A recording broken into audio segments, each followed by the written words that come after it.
I did not know what was going to be in that clip, so I was watching also the reverse version of that, so that was very fun.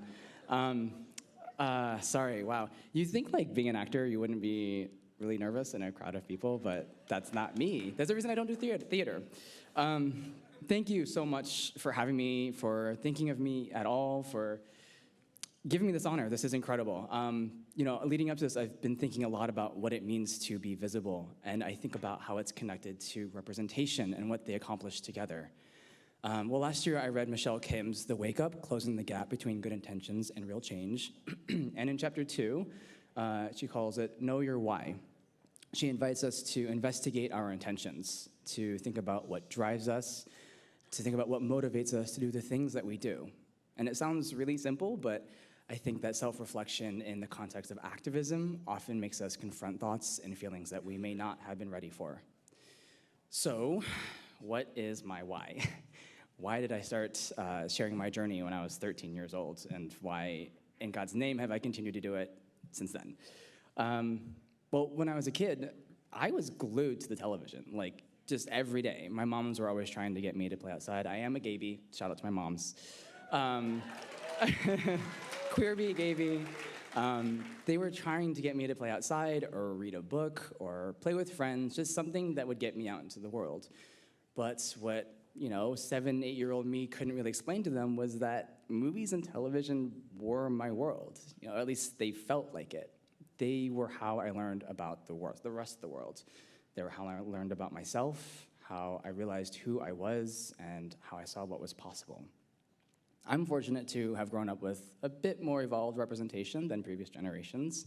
At the very least, I saw people who looked like me, East Asian American names and faces on screen.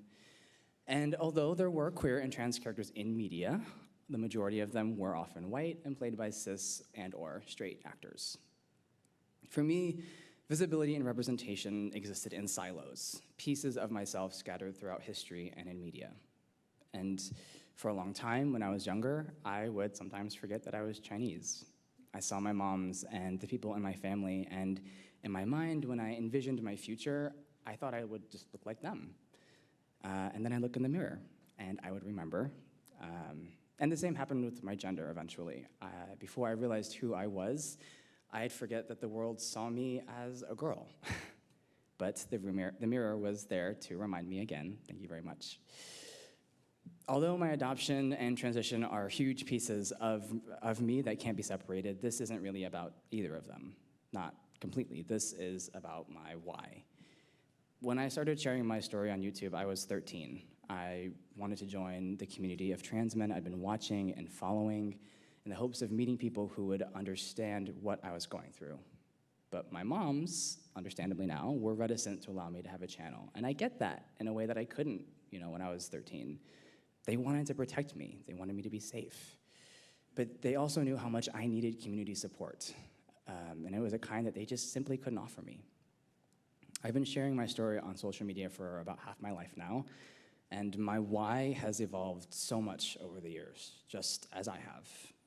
In the beginning, I simply wanted community, but eventually I realized people were actually learning from my story. I started getting messages from people, questions about being trans with 2 moms, about being adopted, about being an Asian American trans man. And so education just very easily became part of my why. Today, my why encompasses a bit more than that. I choose to be visible for the kids who need to see that a future is possible, for the parents of little trans boys who just want to know that they will have that community support, for the people who came before me, the queer and the trans activists and warriors who laid everything on the line so that I could simply exist openly and own my truth, so that I could live my life with love and joy and support. For those whose own visibility means they are vulnerable to the most unimaginable violence, whose legacies drive me to use my visibility with community as my focus.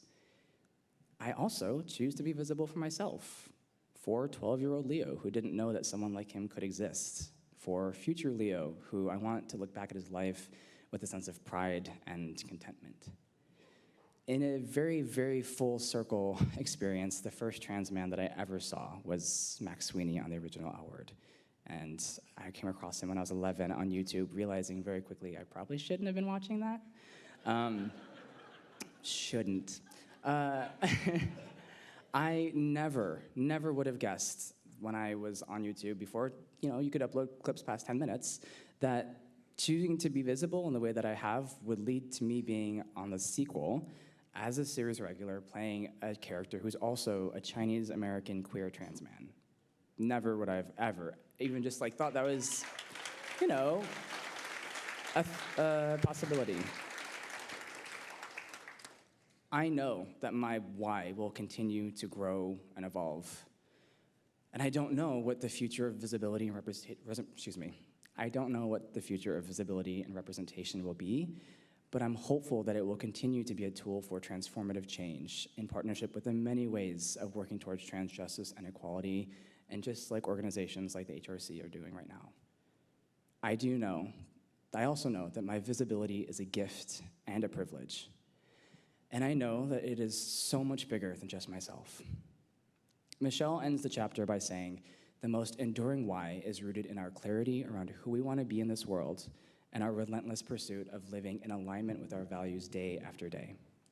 I know that we're all here tonight because we believe in protecting queer and trans communities. And as we continue to move forward, I encourage all of us to reflect on our whys and let that drive us to continue to create change and and consider what the future of visibility and change looks like. Thank you for this absolutely incredible honor, and thank you for seeing me.